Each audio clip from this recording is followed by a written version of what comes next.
Welcome back, everyone, to the Two Pointers podcast. I'm Josh. And I'm Trevor.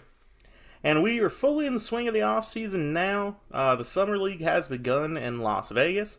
Shout out to our friends at No Ceilings and our friend Ryan Hammer, who are there covering everything. Hope you're having a great time. I know that Ryan's having a great time. He's meeting all of his favorite drafted players that I can see. Yeah, and friend of the show, and founder of Enabled, Nick, who's not there for Summer League. Yeah, but is there he's the just same in week Las as Summer Vegas. League. Talked to him earlier today. We were like, that's fun. But he ran into Shea Gilgeous-Alexander and Dante DiVincenzo today. He posted the Shea photo about an hour before we started this, so good for him. At the same time, or that's a weird couple honestly to run into at the same time. I don't know. I'm assuming throughout the weekend, but it's a lot of fun to hear from these guys, and this is basically like a mini little, like, we're planting the seeds of some stuff that we're working on, talking about those guys. So we're going to leave that be. No idea we're what you're keep talking rolling. about. We're planting seeds about why we're talking to these people. Yeah, I love you're playing it dumb. All right, so you like you said, off season, and for those that are sitting here going, are you guys going to do another Malice at the Palace chat? Are you going to talk about your favorite players? No, because apparently you guys all hated the Malice at the Palace. As of right now, the plan is no. The plan is no. So, this is my one ask. If you have anything that you absolutely want to hear us make fun of, talk about, discuss, break down, whatever adjective you want, please send us a tweet, message on Instagram, Facebook, TikTok, comment, YouTube comment right here below. This is my YouTube plug, and right here at the top. Anything and for that you feel make suitable. fun of, don't just send in the word Lakers, while funny is not going to be something we're going to cover. I have the words Los Angeles and Lakers muted on Twitter currently. Really? So, I'm sorry. I do, because I just need a break from I've stopped paying attention to ball Charlotte sack for a little sports, while as well. So. Yeah, I need a break from, like, ball sack sports and the worlds like that. Okay. So. Wait. So one thing before, I know I'm getting off topic, but like, did you see the If nothing thing, to talk about, so this is good. Yeah. Did you see the thing right before we came on that ESPN did a whole segment about a ball sack sports fake Ja Morant quote that isn't even real? Oh yeah, it's happened numerous times, and the fact that that was like that, like it was a whole quote about how it's none of it's real. It's just completely made up for everyone to understand. Of Ja Morant saying how he would cross up or just dominate Michael Jordan if he was still in the NBA today, and ESPN or he would be your average star. Thought it was real. Which was even, yeah, did a full blown first take segment on it, or whatever that show is. I think it was just Sports Center after it. Yeah, it was bad. So, and ESPN, some of the stuff that I don't know. They're an off-season basketball area now, like we are. So we're gonna at least make light of it, and we're gonna talk about Summer League, like Josh said a little bit. We're gonna talk about the basketball tournament, which we watched a little bit last year. Didn't really talk about. Really, really cool stuff in the TBT. Off-season moves. I just went out of order once again by accident. It's okay. We'll go. Yeah. Anyway, Summer League, off-season moves, basketball tournament. It'll be a lot of fun. So. Can I preface something with Summer League really quick? Can I just get this out of the way now, so then when the hundreds of people that hear this can make fun of me for it? So I'm going to look in the camera for this. So I have been friends with Josh for a long time. I have been a basketball fan for a long time. We have watched basketball in some form or fashion, whether with or without each other, for years. What I'm getting ahead of now is I don't watch a moment of Summer League. It is literally something I'm making eye contact with you listeners on YouTube, listeners on audio, and viewers on YouTube. I am being very clear that all of these thoughts are completely highlight driven and box score driven. You can make fun of me. That's totally fine. And I'll just lay the two things out now, and then we can move on from this. My frustration with Summer League and why I don't watch it is that if a guy has a really, really good Summer League, it's, oh man, look at that guy, breakout incoming, which could very well be true. I'm not saying it's not. On the flip side, if a guy has a bad Summer League, it's always, well, it was just Summer League. He'll be okay. So, I completely do not think Summer League is productive for anything that the media has anything to do with other than networking. I think it's literally a big shout out, like you said, to all the No Ceilings guys and whatnot, having some great live shows there. But it's a great training camp for younger guys. Basically. It's a great training camp. It's a great training camp, and it's a great networking and marketing event for the NBA, and that's all, and that's what I'll leave with. I just want people to be completely clear if they ever ask about it, or if we ever talk about it. I'm just getting ahead of this now. When this is like something we'll clip in 5 years when we're there. Sure, great. I'll watch it when I'm there on TV for the sake of some of the stuff that comes out of it. I just don't care for it. I understand. I do watch like highlights of my favorite guys and take takeaways from that. Thank you for my preemptive, hey, make fun of me for this blank. But that is where I've landed with Summer League, and I just wanted to get ahead of that. So, Josh, anything you want to talk about from Summer League? That's a Do really you have terrible any way to be takeaways like, you "Here want to go." lead with, or I do actually. okay? I was about to say I have big I'll just storylines to cover as just kind of like a okay. reporting the news I'll just thing, but no. all right. So I think the NBA's in a great place. I think that's where we are right now with Summer League. The reporting of NBA's the in a great news, place with young talent. James Wiseman makes Summer League debut. It's a big deal. Heading 15 into months. year 3 in the NBA, he has now made his debut in Summer League, which I think, yeah, didn't know he hadn't played in it before. To be honest, He hadn't played in 15 months. Like to yeah, be fair, he hadn't played in any basketball game in 15 months, which good to is see sad. him back. Yeah, Albeit. I hope he does well. Moving on down, Kyrie Irving was in attendance at Summer League, not for the Brooklyn Nets, but was watching Detroit and Washington for whatever reason. Just wanted to Gotta throw that love out seeing there. those Washington young good rookies. Yeah, Gotta be what it is, right? Kyrie was just being himself. We had the Boncaro, or was it? Yeah, the Boncaro Jabari Smith showdown.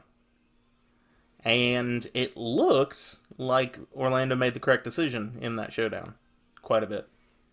Which is So why I don't talk Paolo, about Summer League. yeah, That exact statement is why I don't talk Paolo about Summer looked, so let me not get into the jumping to conclusions thing here, but Paolo looked what we thought was a very polished scorer. He looked to kind of be the star in Orlando. Now, that's a whole big thing to say that about a team full of 3 to 0 years in the NBA guys versus an actual NBA team. Although that's kind of what Orlando is going to be, is a team with 3 years of experience or less. But that being said, Pretty much. Paolo looked like a star. He looked good, looked polished from the scoring perspective for his team. Jabari looked like he's going to need some time to develop a little bit more. I think jumping to conclusions after that off of one game is a bit much. Good things that can be said about him. He does work very hard.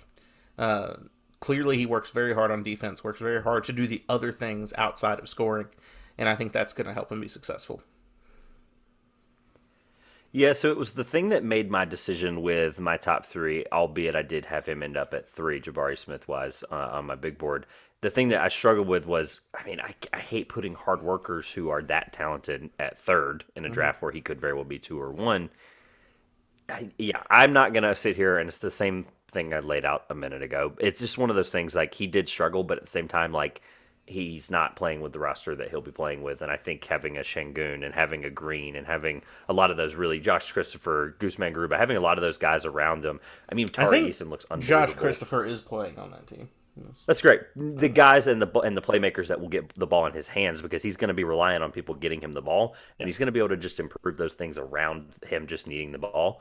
So he'll be able to make better plays defensively. He'll be able to cut off passing lanes. He'll probably average a steal and 1.2 steals probably in the NBA if he could really improve those passing lane cutting ability. But it's one of those things. Yes, head to head, Paolo looked unbelievable, but.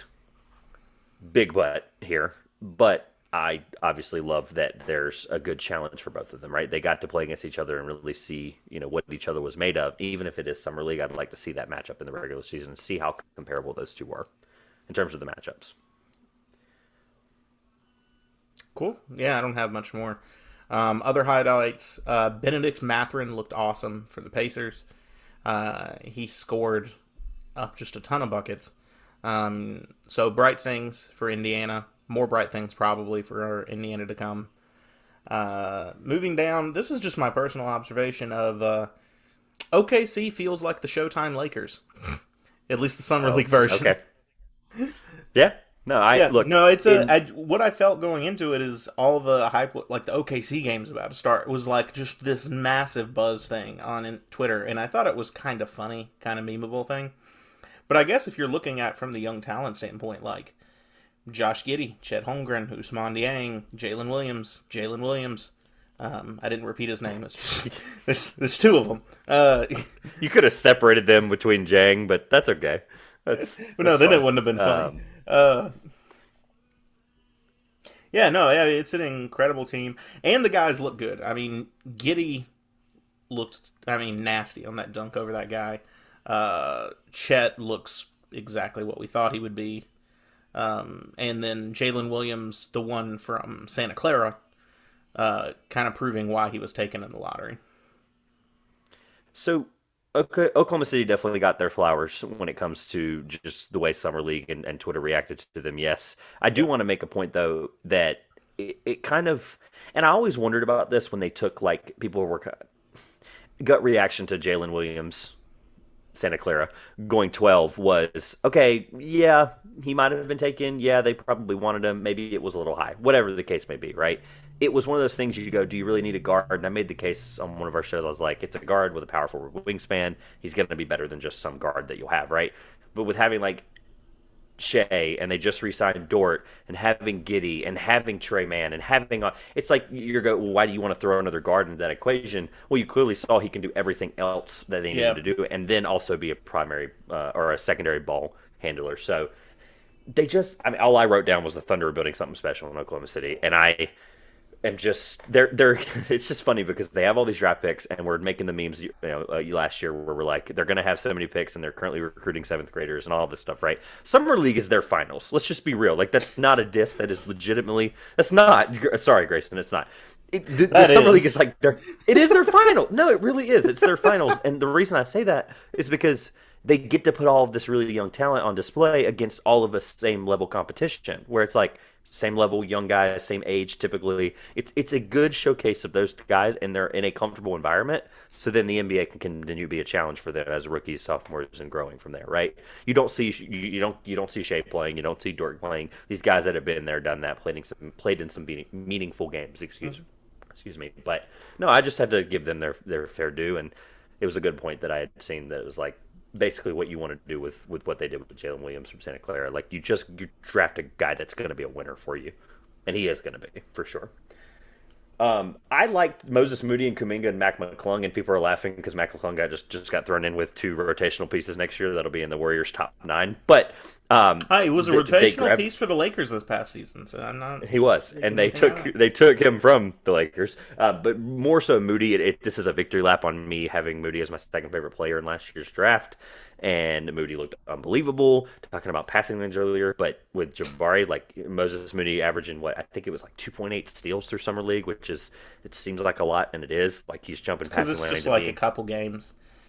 yeah, and he's also just being active on Yeah. defense, and that's something that I think was going to be a point that I was going to make against myself with Moody was can he be a primary defender in the NBA, whether it be like just basically a similar player to Jordan Poole in terms of offensively, but can he be a better defensive player than Jordan Poole? And obviously we've seen that so far.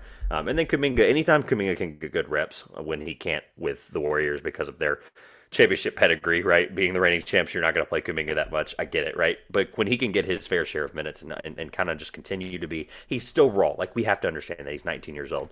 But I liked both of their play so far.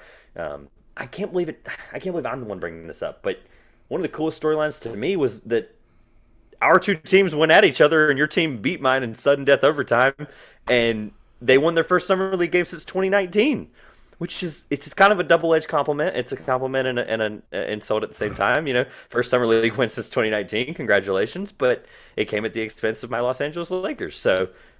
I mean, you've had some really good young talent for the last couple of years. I'm just shocked you haven't won a game since 2019. So I have to give them credit for that. They won a game, and I'm happy for it. In a really cool format, too. I like the sudden death overtime. It's really fun.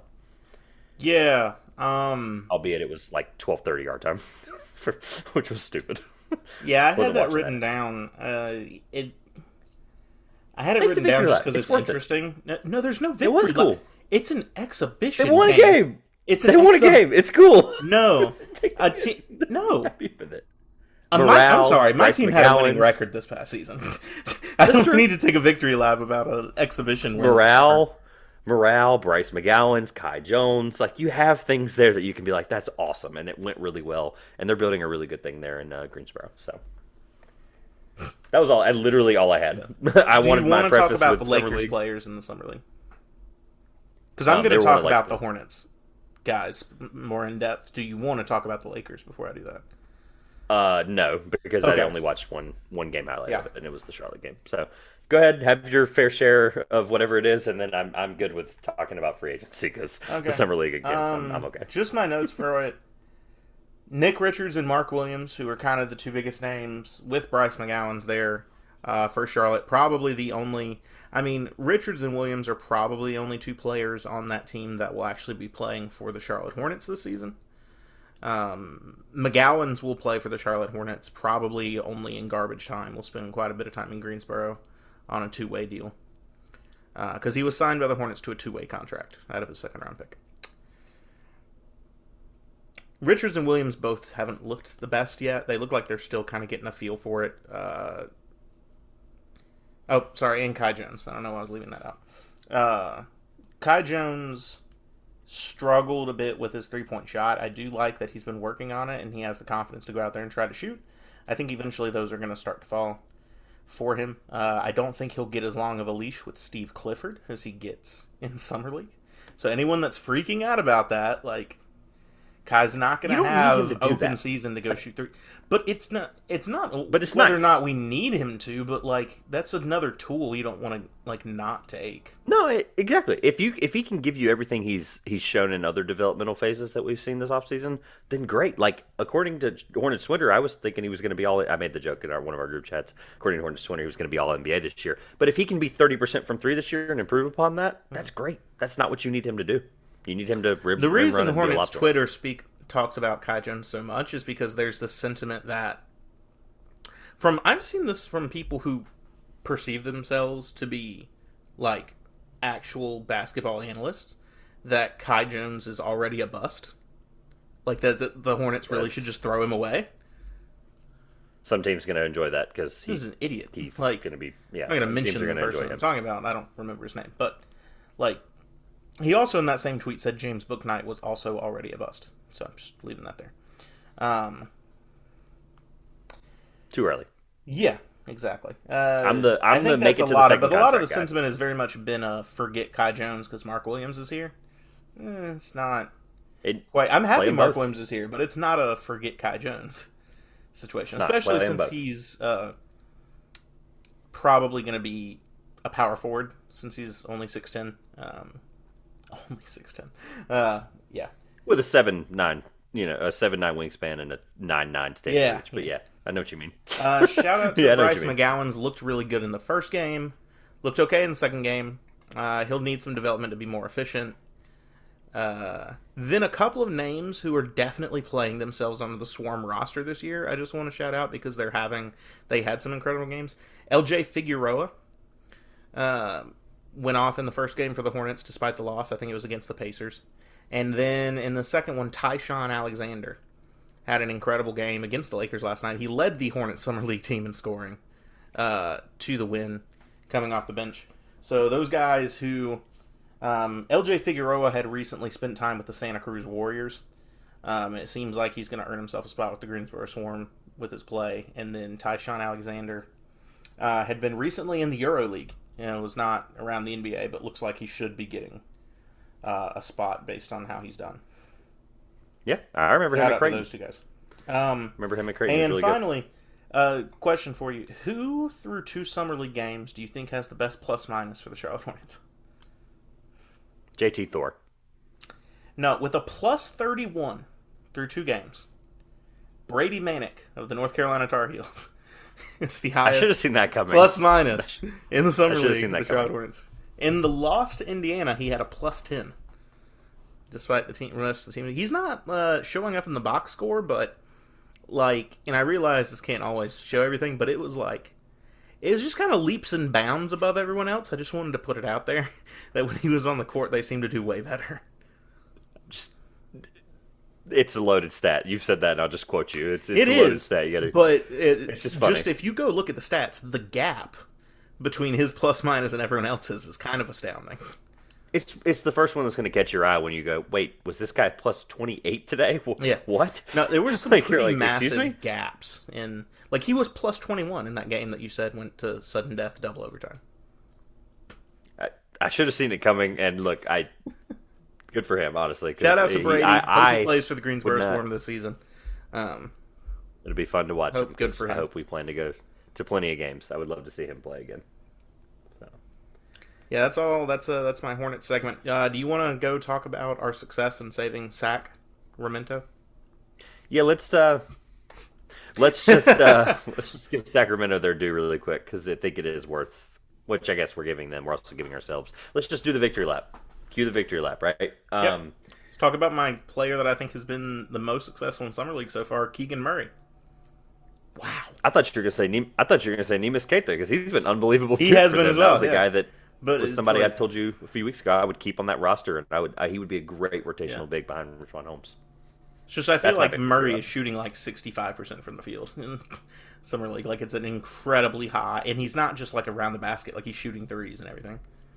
Was he was one of the guys that hit that shot in that highlight that they played over and over again, where they won up because they hit 2 threes and they went into sudden death, right? Probably was. Yeah, it was probably him at this point. I'll pull up some stats because I'm curious where he is on some of those. While you're doing the next victory lap part of this, go right ahead. I'm going to pull up Keegan Murray's stats. What victory lap? Whatever. I don't know. I think feel like we need to say. I think we've saved Sacramento. The fans look to be excited on Twitter. They think they're going to win 40 games this year, so they were really pumped. People are going to think that this is a little premature on our victory lap. I'm being as premature as the sentiment is being because this is absolutely hilarious. And there was the video of the 3 Kings fans coming out of the first Summer League game, super hyped. One of them looks at a camera of a guy recording and yells, "We're going to win 40 games this year." Now let's talk about the problem with that statement. That's ninth next year in the West. Have been so downtrodden over time that this guy is overjoyed about the prospect of winning 40 games, which would not be a winning record. It would still be a losing record. That's what kind of situation we're dealing with here. That's like ninth seed. That's a huge victory. Like they make the not to mention they also weren't wearing real Kings jerseys. They were wearing like white T-shirts that they had drawn like SAC logo colored in. Yeah, like that. They look like that. Yeah. So people listening on Apple and Spotify are very confused right now. If you're confused by that statement, please go watch on YouTube. We're not going to say anything else about it. But it's one of those things. Like if they. You talking about the 41 thing? They said 40 wins, right? 40 wins? 40 wins. Not 41 wins, 40 wins. He literally could have just... Never mind. So, they win 40 games next year and they're like an 8 or a 9 seed, like the city might burn down. I fully believe that. Like, that's just where we've reached with this, like, level of poverty. It's down. That's their only sports team. What are we going to do when the Kings go? Like, they have a franchise. Like, it's a really big deal, but, like, my goodness. Anyway, Keegan Murray's stats, 35 minutes, which I believe is most on this page, at least, and this is a huge page of player stats. One of the highest minutes in the Summer League. This is what I thought was impressive. You mentioned, he's just not taking shots from inside. Like, 13 and a half field goal attempts per game on 44% shooting. That's not that concerning if you think about it with how many minutes. He's 40% from 3 on 10 attempts. Like, that's really good. Like, Keegan Murray. Basically what he shot in college. Yeah, reliability, right? Even 80% from the line on 7 attempts, right? It's a really big deal. The two concerning things, like anything else, 4 turnovers per game and 5 fouls a game. So, the typical rookie things you're going to do. You're going to swat too many times on steals and blocks. You're going to do the things that you're not supposed to do with the ball, and you're going to make these passes that seem like good passes in hindsight. Whatever, right? I don't know. Yeah, I'm really happy to say that they look promising. Like, I just... Like, losing to DiVincenzo is one thing, right? We probably would have obviously given him some kind of deal to keep him. They replaced him with Kevin Huerter, which I think is an upgrade. It is, albeit. So it is. And it wasn't a decision we really saw coming, the trade for Kevin Huerter. And that is an upgrade, and he is a young guy. I was very, very in on the decision to bring Kevin Huerter in. Yeah. No, the fact that we're in a place where we can't discredit any move they made, which was kind of the point we made Hmm. last week. So I feel like we're beating a dead horse. But it's one of those things like, let's just see this roster play out. Let's see what they do at the deadline if they decide to move Holmes. Let's see what they do at the It deadline seems like if the they home decide to move a couple situation is pieces. actually better. Um, Probably. yeah, But it the takes the time there. word was that Mike Brown's been talking to all the guys, obviously, but talking to Rashawn Holmes quite a bit. Rashawn Holmes seems to be buying into the mission there in Sacramento. Diehard NBA fans can laugh at me. That's the Mike Brown effect. That's literally what that is. Mike Brown's an unbelievable coach, and He I don't is, think yeah. he gets enough credit. So I think he's going to be a huge reason if they make those 40 He was wins. able to handle coaching LeBron James for quite a while. I mean, he's got to be an incredible coach. Yeah, he was, and he obviously had a lot of good runs there with the Warriors recently, being the assistant there for the last 4 years. So, Hmm. all right, anything else from Summer League? Because I cannot believe we just spent 25 minutes on it. Anything else from No, Summer League? we Anything else saved from? Sacramento, I'm so proud. we'll be taking thanks and congratulations from Kings fans at 2 Pointers on Twitter. Um, Comment down below. you're tired of my jokes at this point, aren't you? No, no, I'm all for it. Like the Yeah. Kings thing was your idea, and I'm here to save Yeah. them. So We'll I feel like continue our job here on is done. to To be rejoice in clear, the good fortunes of the Sacramento Kings until it inevitably goes bad again. when they trade De'Aaron Fox for scrap metal at the trade Mm, deadline. So, yeah. to be fair, I'm not taking a victory lap till they win the title, which might be when we're dead. So, Hey, they won the title. Is let's that move what on. saving Sacramento means? That's what I interpreted. Oh, Yeah, well, we might. Yeah, no, this I might podcast be might in over not my be. head here then. Yeah, yeah, a little bit. That's why when you brought it up to me, I was like, I'll see where this goes. I'm excited. So, Hmm. really quick, let's hit some off-season stuff that happened in the last 7 days because boy, does it feel like it flew by. I feel like the week before that, leading up to free agency, was like the episode after Ryan felt like took forever, but now I feel like 7 days later, 7 weeks, lol. 7 days later, I feel like we're already back here again. So let's hit a couple of things that were really important, and people were going, "What was really important in the last week?" Boy, let me tell you, Isaiah Roby went to San Antonio. I'm just kidding. That's not, That no, I'm I just felt kidding. like that was That's a a big deal. It is a yeah, big deal that was a for NBA fans. weird move Weird thing for the Oklahoma City by Thunder. Oklahoma Very, City. very, very, very interesting. Yeah, On a like a guaranteed really deal, mind you. productive 24-year-old uh, getting cut by Oklahoma City. He was under contract, got waived. And if we're going by the same logic under DeJounte Murray being 25 and not that Isaiah Roby's going to help you win like DeJounte Murray Yeah. would, but signing a 24-year-old, it's like they basically were like, why would you guys do this? We'll take him on a, $4 million deal for 2 years. So sure. I mean, Isaiah Roby, it's a great pickup for the Spurs. I don't think it matters in the long term, but I do think it matters in the fact that they are in a rebuilding mode essentially entirely now. Uh-huh. And they're bringing in a guy that can help them do that. I do want to say something really quick though, because I think this is important to note. Some really good Spurs reporters out there, which I'll just preface by saying this: if you are not connected with the Spurs organization in any way, and I'm talking like legitimate insider, work for the Athletic, Woj, Sham, somebody like that, right? And if you say you know what is going on inside the Spurs organization or draft room, and you are not one of those 7 people in my head, um, I do not believe you. I'll just be upfront with you. I will listen to what you have to say, and I hope people can clip this in 6 months when we have a Spurs insider on, if whatever, right? But someone out there in one of those Spurs blogs that was somewhat reputable, whatever, apparently quoted Pop recently in some kind of interview. Don't know if it was one on one. Don't know if it was overhearing. Don't know if it was a source. But basically, they said it brings Pop is really excited about, almost revitalized by the fact that they're moving on after the Jonte Murray thing, Hmm. not because of Murray, but because they're going to a rebuild, and it brings him back to his like early coaching days, like pre NBA. So my takeaway from that is scary because if a 71-year-old Pop is revitalized by the fact that he's back to like, what was it, like Cal Poly? Is that where he went? He was like somewhere like that before, right?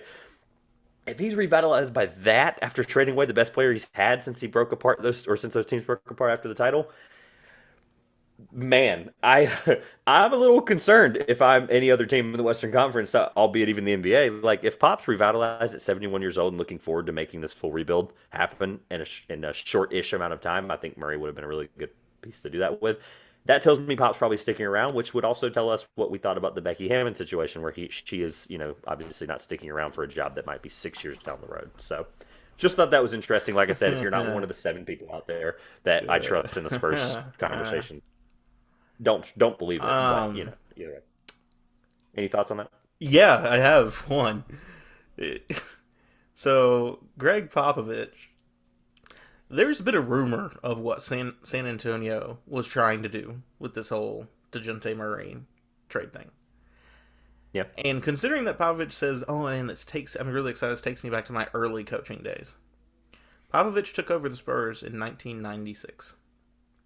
And I think he meant this quote, obviously subjectively. I think it meant pre-Spurs, but let's just think about his first year in San Antonio.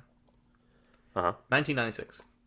They ended up getting the number 1 pick in the draft in 1997 after being the worst team in the NBA.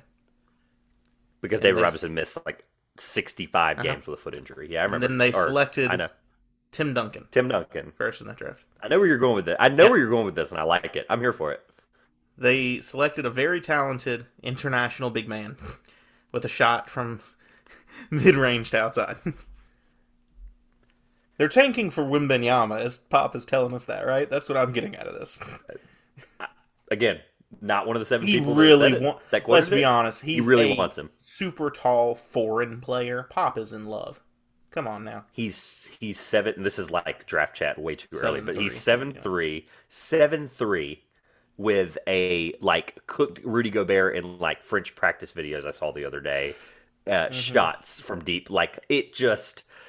Man, I have not done a deep dive, but I am fully on board with Tyler's. Shout out Tyler Rucker for being on the show. But Tyler tweeted 3 hours after the draft the next day, when he woke up, I guess 10 a.m. the next day, and was like, "For those of you curious, my 2023 draft board: Victor Wembanyama."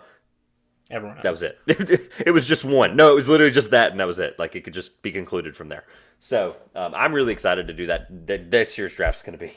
It's going to be a lot of fun. It's not just the top guy, but at the same time, it very well is. So yeah, Pop basically is telling us that. It's a good point. So San Antonio is one of those teams that I'm really intrigued by, and I definitely want to have a conversation in detail, which we will do on the Western Conference preview in a few weeks. So I say a few weeks. It's July 11th. Literally that episode won't go out until almost September, so that'll be fun. You know what I mean by a few weeks. Few months, few weeks, whatever. A couple of other signings. We'll hit these really quick. Actually, I'm going to give you 4 of them. And then you tell me which. Sorry, I didn't realize I was muted. That's 6 or 7 weeks. That's a few, right? Yeah, it's a few. Anything more than 3. So I'm going to read. I think this is a good way to do this. I'm going to read these 4 because they need to be highlighted. They happened. And then you tell me which one you think is the most impactful for their team. Okay. Bismack Biyombo's back to Phoenix. John Konkar is back to Memphis. Frank Kaminsky's to Atlanta. By way of Phoenix. Taj Gibson, after being bought out by New York, which surprised me a little bit, is going to sign with Washington. I'm assuming a vet, just a vet minimum, be a vet in the locker room kind of guy. That's where he is. Which one of those do you think has the most impact?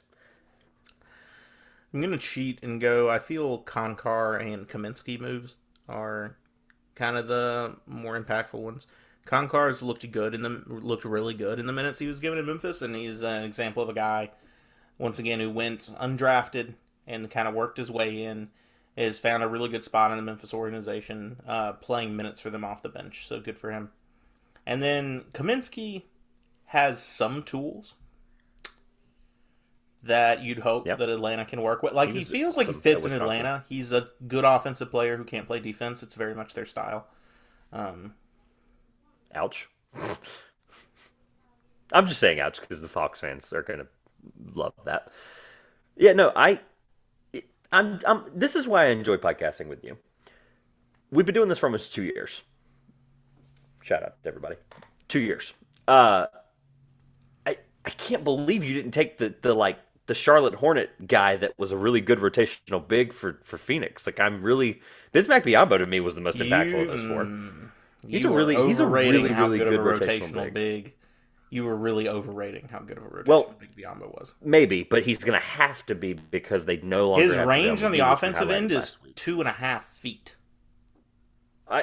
That's what they need him to be, though. That's what JaVale McGee can And to do, and be that's what then, they had to replace. like, how tall do you think Bismack Biyombo is? Don't look anything up. Tell me right now. Instinct, how Shout tall out is to he? Pirtle.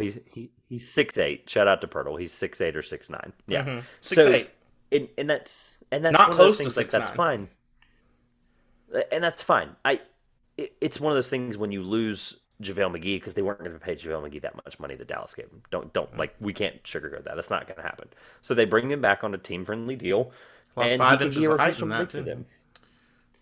Yeah, look, and they lost that with A Frank big Kaminsky, that too. is, just to be fair, shorter than their shooting guard Cameron Johnson.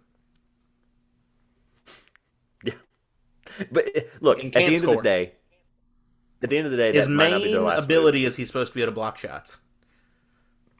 Well, and that wasn't their downfall. Against Dallas, especially, it wasn't their downfall to have a 7-foot center, because Dallas literally wasn't using one either.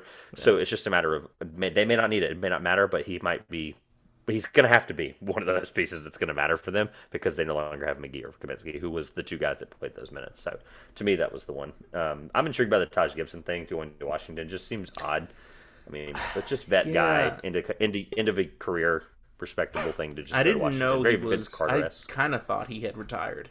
No, I knew he was on the Knicks still, because I remember, because it's oh my gosh, your second favorite team, Tom Thibodeau.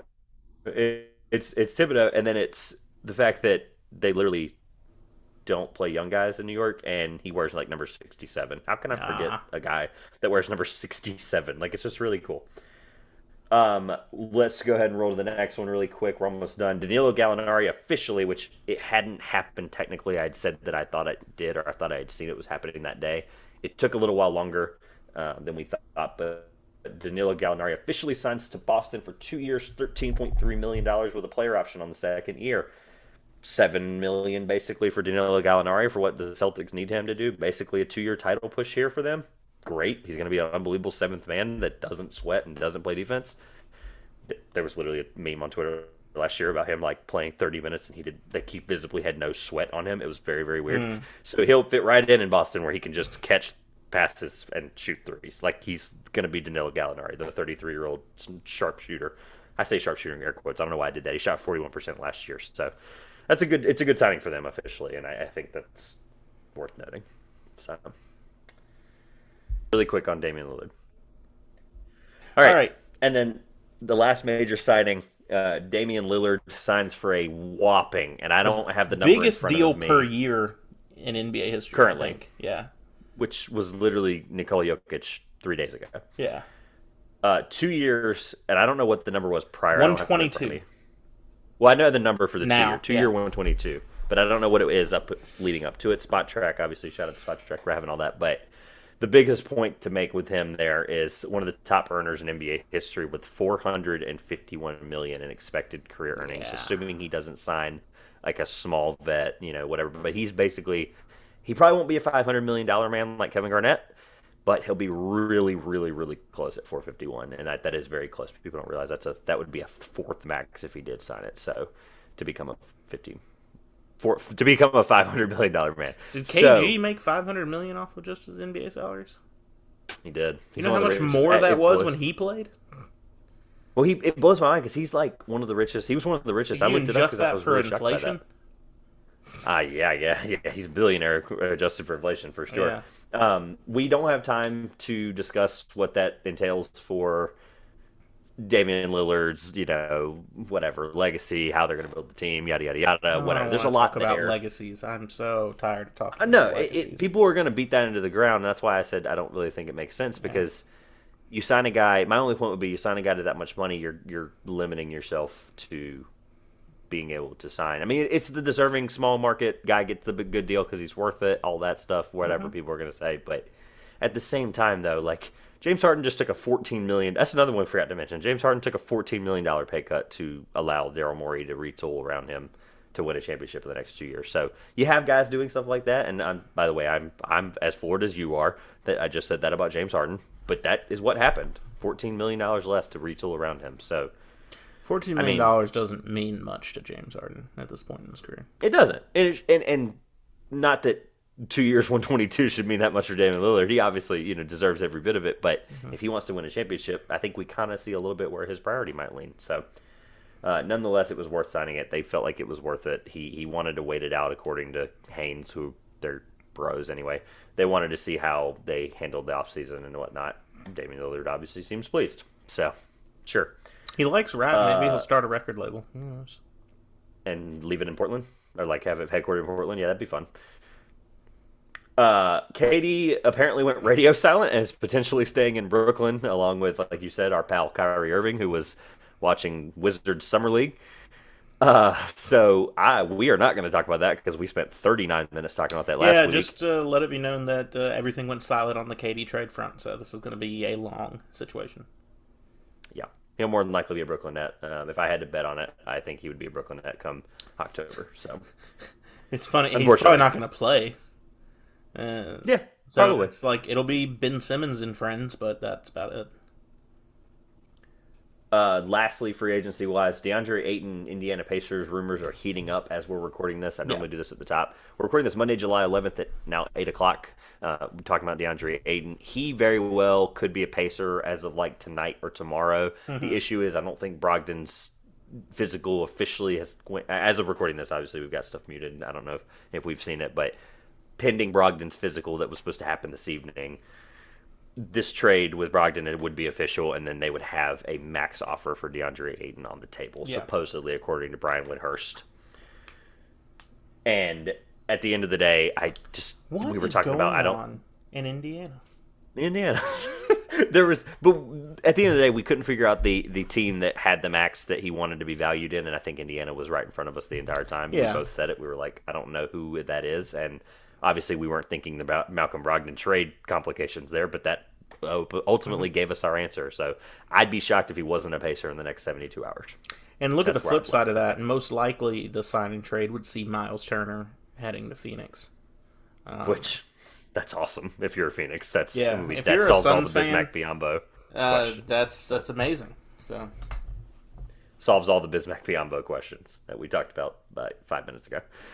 Having Miles Turner there. So, anything else on free agency that you think was worth noting? Obviously, it's been a very quiet week. Summer leagues happened. I saw a lot of pictures of GMs talking to Woj and people, speculating and whatever. Right? It's going to happen. It's summer league, like I said, big networking conference. So yeah, the GMs are all telling Woj needs to shut up. Apparently Ryan, this is not aggravating anything, Ryan tweeted this. Apparently Ryan was standing near Sam Presti and he heard on the phone 2029 second round pick. So very well. I believe all of these GMs are talking about 2029 second round picks. Where we are with trading. Even though those players are, I think, if I'm doing my math right, entering into their seventh grade season of middle school basketball. Grade year. Yeah. Which are, by the way, there are rankings for. They are yet to be teenagers. Oh, I know. There are rankings. UNC basketball Twitter was getting hyped up about King Baycott, the 11U. Yeah, just crossing people up. Because Armando said he's the future Tar Heel, so that means he's coming, obviously.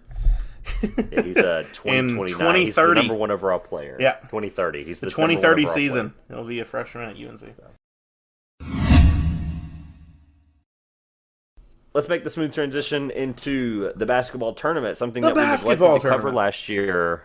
And it just sounds cooler than it might be, but we're here to talk about it. So it's super exciting because it's basketball in the offseason. It's some players that you might have forgotten about. It's some really cool college stars, some international, overseas type guys on a lot of these teams. They've expanded to 64. They have the Elam ending. And from there, I'm going to give it to Josh because he has not told me what we're talking about when it comes to that. I have two questions for him like I always do. We can end with that. But the basketball tournament is here, and we are excited to spend. It will be starting on, I don't have the date in front of me, it's Saturday. The Saturday of this is going, the week of that going out. So we look forward to covering July 16th. 16th. Awesome. So without further ado, my friend, go right ahead. I have no idea what this is about. So let's not get ahead of ourselves. Let me kind of zero this in. Some of you may be really confused as to what we're talking about when we say the basketball tournament. And that's okay, by the way. Yeah, that's fine. But it's a very unique concept that I think is going to be really fun for people once I kind of explain what's happening. So for those of you who are fans of soccer, the original idea for the two guys who started this was to kind of do an American version of the FA Cup. FA Cup in England is a cup in which every team that in England that plays soccer past an amateur level, sometimes not past an amateur level, competes in one tournament. That means you and your friends that have a team that you go play some pickup soccer and then go have a drink at the pub, compete in the FA Cup. They're called pub leagues. It's a big thing in England. It's a huge deal. Yeah. So the idea of the basketball tournament is you can enter, so just as a plug point for 2023, if you and your 4 best friends have the money, one, to enter a qualifier, you can go enter the basketball tournament and play against these guys. It is an open tournament. These 64 teams that have made it went through qualifiers. And the winner of this 64-team single elimination tournament, March Madness style, will win $1 million as a team to be split up amongst them. So that's what the appeal of it is. Some of these people are... most of them haven't played in the NBA. A lot of it's guys that we've talked about, we've seen in college, that we knew about, that just haven't quite made it. And they're competing for money, some of them for charity, some because having a split 10 ways of $1 million would mean a lot. It's $100,000 to some of these guys. So that's what the way the tournament is set up. It is qualifiers open to everyone. About half the teams, and we'll get into who the teams are, have kind of become alumni teams for certain universities. The defending champion from 2021 is called Boeheim's Army. It's the Syracuse alums. They're very talented. They're going to be a force to be reckoned with this year again as well. Very talented team. But it's what a lot of the teams have started to become. You're going to see a lot of college players that you may have known and loved. Sadly, no one from Tobacco Road is in currently. There's no UNC, Duke State, or Wake Forest team.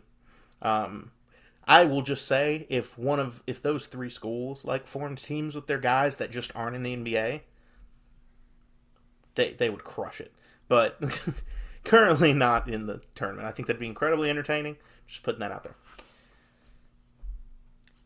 Moving on to why this is important and matters. One, they've got a contract with ESPN. All of the games in this tournament are being broadcast across the ESPN networks, meaning the main channel, ESPN2, ESPN3 online channels, and ESPNU. Every single game, all 63, will be televised. They all kick off Saturday. There will be a lot of games really quickly. It does not last as long as March Madness. I think it'll be done in a week and a half. It's not a full 3-week tournament. They are just going to pick up right there. Maybe 2 weeks. But it's they're going to fire them off. They're going to be through it quick. I've got the schedule in front of me if you want to take a look at me to take a look at it really quick. Eventually. Oh, okay. You're still laying this out. All right. I'm still laying out the intro. To be fair, I did... it does end on August 2nd. So basically a 2-week tournament. 15, 16 days. Pretty much. Yeah. Yep. Not as long as the NCAA tournament, like I said. The Elam ending. So it was introduced recently. You may have seen it in the NBA All-Star Game. That's because it was invented in the basketball tournament. They came up with what would be an exciting way to end a game. Instead of having a buzzer beater, how about when the teams get to a certain point, you shut off the clock, and it's... I think the way they do it in the basketball tournament or have in the past is different than the way that they're doing it in the NBA All-Star Game. But it's 8 points up from whatever the score is when there's 5 minutes left on the clock in the fourth quarter. So they start the fourth quarter and they shut it off around that point. Yeah, it's an abbreviated version of it, basically. Or it's what I would consider a better version of it. Yeah. But to put the point as to why it's important, the basketball tournament doing this is why the NBA All-Star Game adopted it. They are very much influencing how the game of basketball is being consumed at the highest level. And it's creating a lot of very interesting things to check out. Not to mention, you've got 64 teams full of players who definitely would like to probably be playing in the NBA. They weren't invited to Summer League rosters. And they're playing on these teams. A lot of them are going to, after this, go back and play for their Euro League teams, or they're going to go back to their regular jobs. But you never know what showing out in the basketball tournament could end up creating for one of these guys. So there's a lot of chance for Cinderella stories here. It's very interesting. Now that I've kind of laid out what the tournament is, do you want to ask any questions before I start going through some of the teams that are of note? No, I understand it. I've liked it. I watched some of it last year, and I'm excited to Mm-hmm. basically watch as much as I can. I'll be able to watch more as the like when we finish the first like rapid fire. It's like the first day of the NCAA tournament. You can't really watch all the games. You Yeah. can watch as many as you can on many screens as you can. Mm-hmm. I'll probably start watching a little more intently as it gets more narrowed down. But Mm-hmm. yeah, I have some thoughts. I have some predictions. I have some teams I'm rooting for. So whatever. Yeah, go through the teams. Let's talk about it. I'm Okay. excited. I'm not going to go through all the teams because there's 64. I'm going to go through the 8 1 seeds. So the way they split it up, into 8 team pods. And so there are 8 1 seeds. I'm going to go through who the 8 1 seeds are because that's kind of your biggest, like your odds on favorites. And then some other teams of note that I found interesting. So the first 1 seed is Team YGC. They are quite notable because their sponsor, or the person who's put up the money for them to enter in the tournament, is Marcus Smart, point guard of the Boston Celtics. So Marcus Smart is quote-unquote the owner of Team YGC. Notable players, they're led by Trey Davis and Jared Terrell, who were some of your upper New England area college basketball players, as well as Trevor Abdul Malik Abu, the former NC State big, plays for Team YGC. It's the only state player I saw. I'm sure there are more, but he's the only one I saw in my prep for today. The next 1 seed is Team Aftershocks. It's the alumni from Wichita State University. So if you enjoyed their run to the Final Four over the past couple of years, and you're looking to see some of those players that aren't named Fred VanVleet, check out Team Aftershocks. Florida TNT, which is not in any way associated with any of the Florida universities, is the next 1 seed. Notable names Kenny Boynton, Keith Clanton, and Antonio Blakeney. I'm sure you remember Antonio Blakeney from his time in college. Boy, I do. Next up, Gutter Cat Gang. So Gutter Cat Gang used to be known as Team Hines. It's based on Kyle Hines, who is just like this super muscular big man who's been a dominant force in the EuroLeague for years. It's the team that he's been putting together for a while and has kind of a historic ability to do well in this tournament. Team Heartfire. Heartfire is coached by LaFonso Ellis.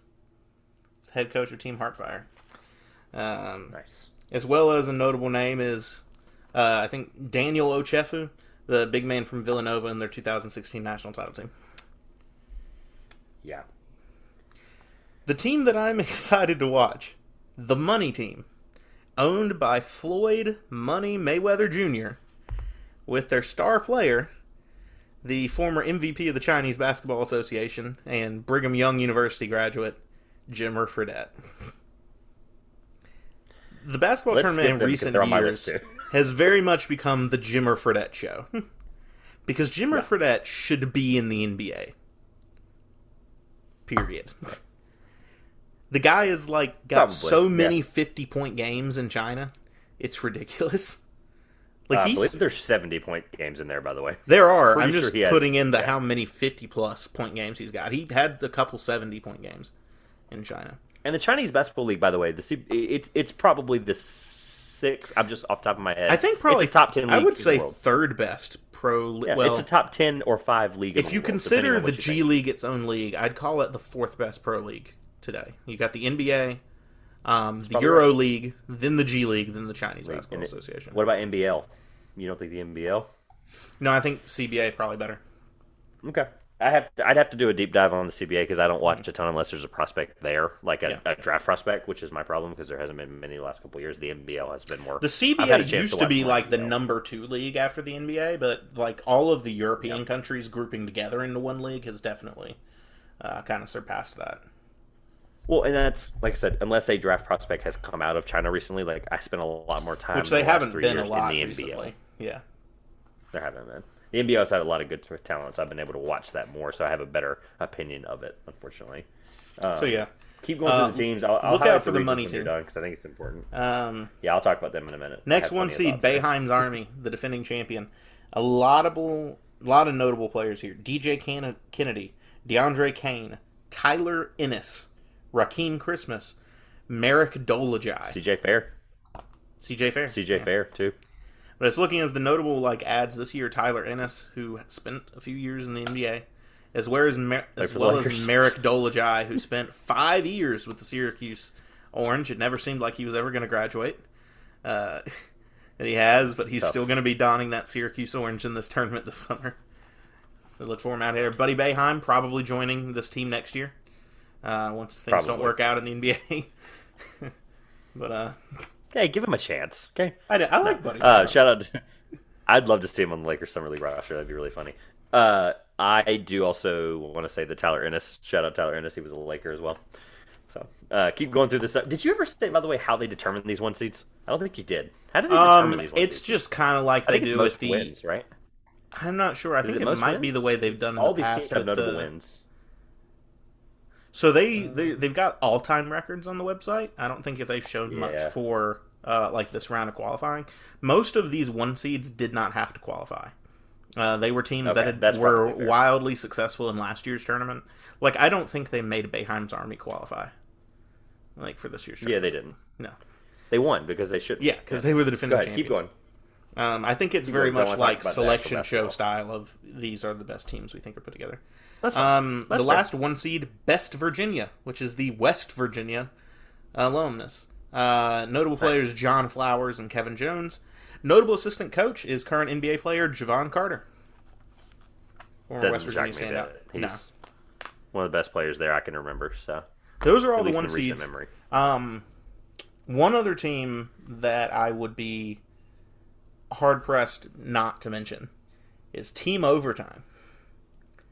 The Overtime Elite Kids. I knew you were going to do it. The kids that are going to be entering the NBA draft next season will be competing in the basketball tournament on national television. Amen and Oscar Thompson will compete in this tournament. You can't look at me and tell me that is not wildly interesting. Oh, it's unbelievable. I mean, they're literally rolling out their entire roster or entire, all these guys are going to be in the Overtime Elite camp next year. Like it's Antino Jackson, Bill Roy White, Jalen Martin, unbelievable. Even Marcus Thornton. There's just some. I am intrigued. Do I think they win?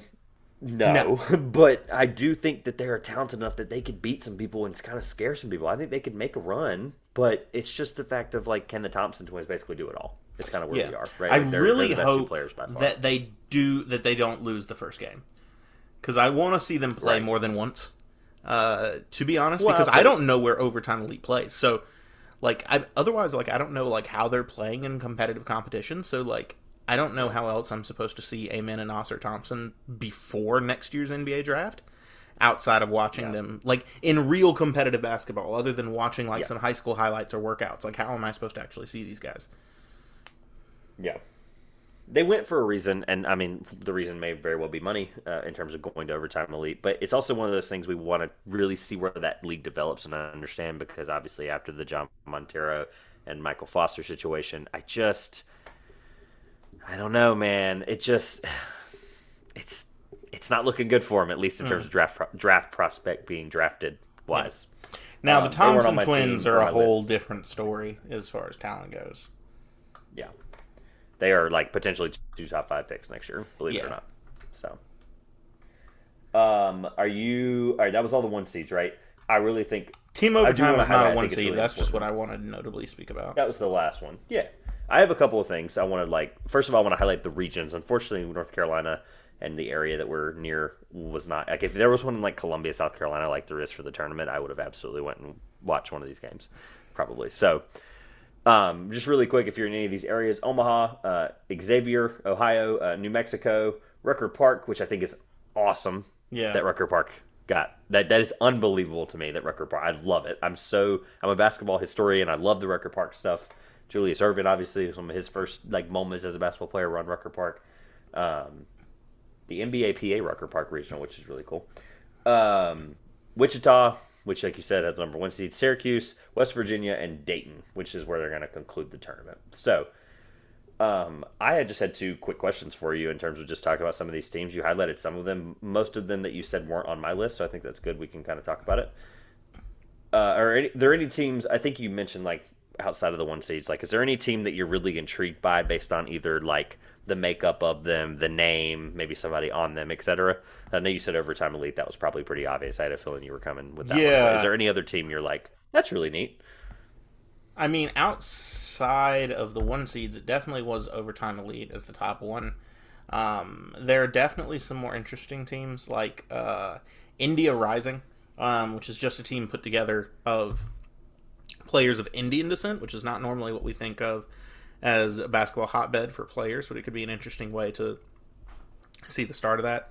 HBC United, Had that one as well. some of the That was top cool. HBCU players were coming in.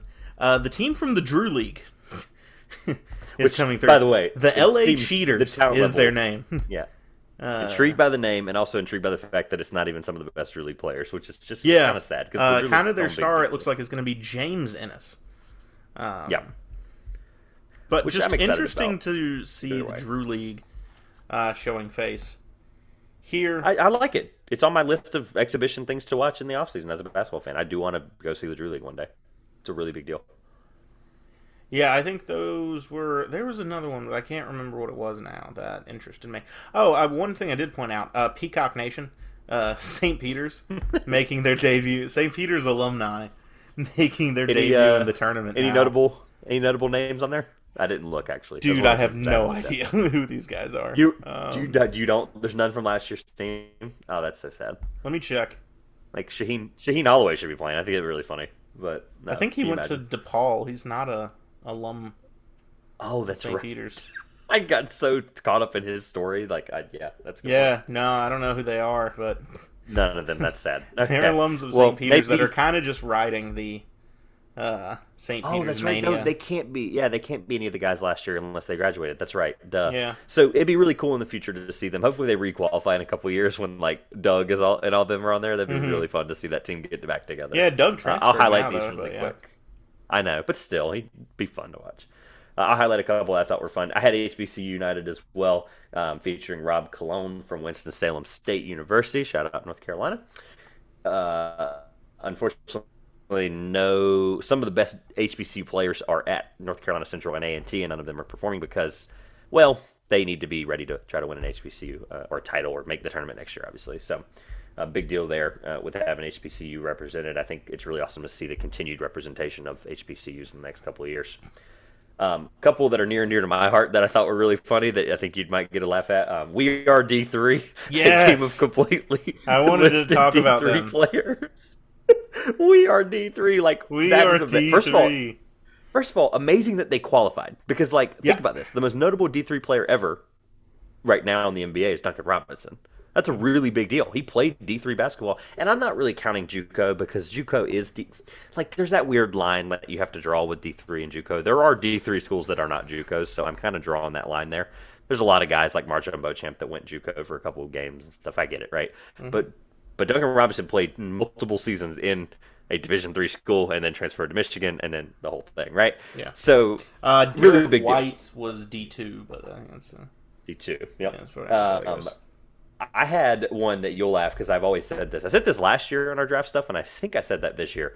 The ex-Pats, the former Patriot League players, because the Patriot League, I am probably one of the biggest fans of the Patriot League that is not an alumni of any of those expats. schools. I love the Patriot League. I think it's one of the coolest it's one of those college basketball leagues that I think if college basketball continues to do what it's doing with the conferences and all that stuff, like I'm gonna be really sad to see the Patriot League crumble one day because it's just a really cool league. Like you have some every year, by the way, for like the last 6 years had somebody drafted from the Patriot League. It's cool. Like was it Santi Aldama like the 30th pick last year? Yeah. For the first round, that's a really big deal for the Patriot League. That's a really cool thing. I just thought that was funny that they that good of a that good of players, that they qualified and they earned it. So, lastly, I'm so disappointed he can't play. He's the coach. Skip to my Lou.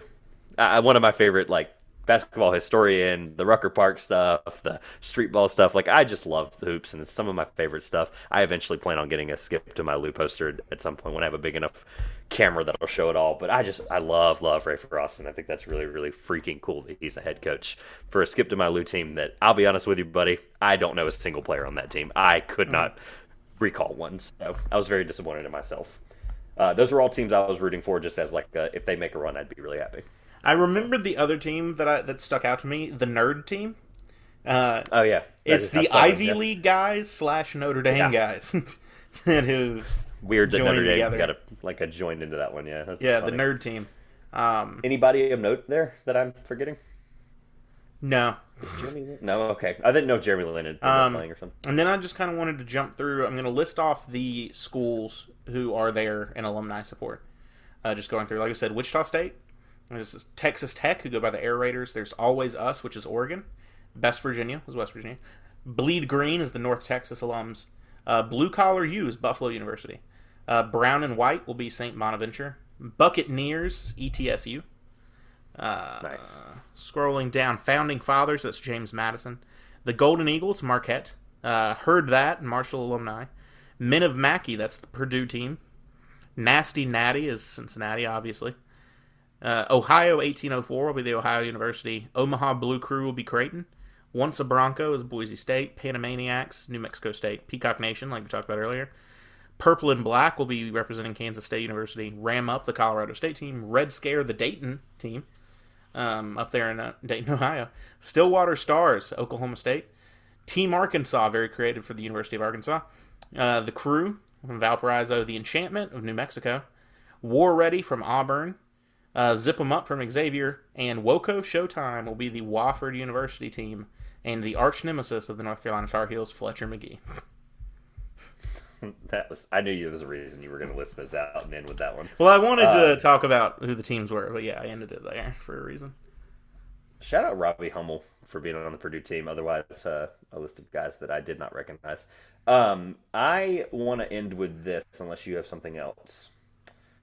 I want to see really quick. We went over all the teams that we think we're rooting for, that we think are neat. Ultimately, this is a basketball show. We should also make a basketball prediction. So, who do you think wins the tournament? I have 3 that I'm between, and we can talk them out if you'd like to do it that format. I have 3 teams that I think are best suited. I want to see the money team win it this year. I want to see Jimmer take home the title. We are on the same page. Yeah. I have that as well. I have the money team. I think they can get it done. I have Boeheim's Army back to back. I still think Boeheim's Army is incredibly overpowered compared to the rest of the teams. Like, the talents on their team really kind of blows the rest of them away.